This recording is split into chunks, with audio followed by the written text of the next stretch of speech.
I'm not sure what's more terrifying, schools reopening or schools not reopening. I'm in a state where my schools aren't reopening.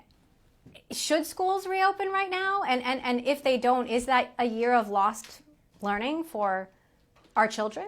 For kids up through even 8th grade, the data suggests that if you make sure that you give the elderly teachers or teachers who live in a multi-generational household and therefore necessarily exposed to elderly people, if you figure out how to, have them work at the remote high school level and bring in younger teachers without those risks, I do think there's a huge benefit for the younger people. So we ought to be talking more about some age distinctions here.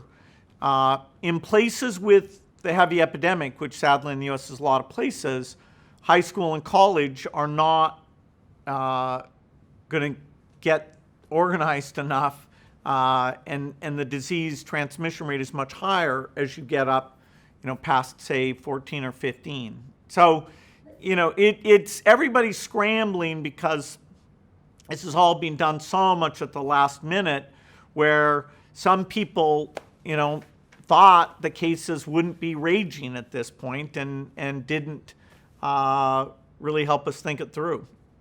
Well, and this shift to remote work and school is dramatically reshaping companies and families. And I wonder how you see that having a lasting impact on society.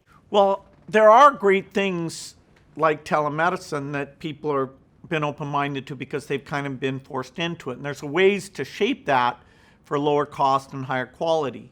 The notion broadly of how many office workers need to go into the office, which weeks, which days, how many hours, that's going to get a really big rethink business by business. And you might reduce the total commercial space needed pretty dramatically and take some pressure off of these inner city cores where the rents and traffic are very problematic.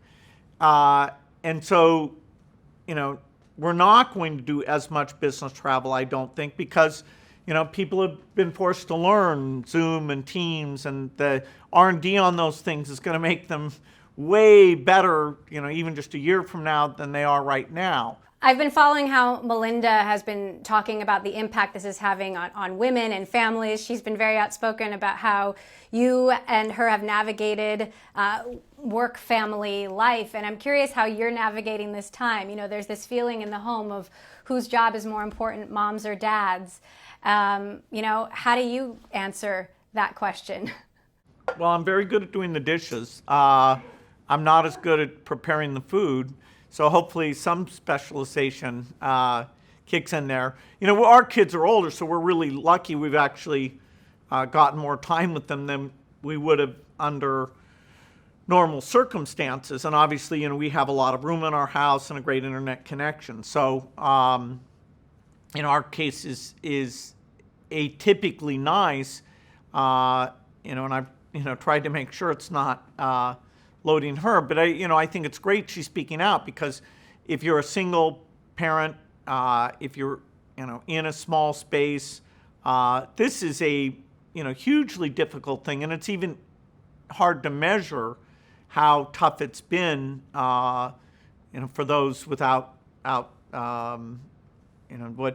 we're lucky to have.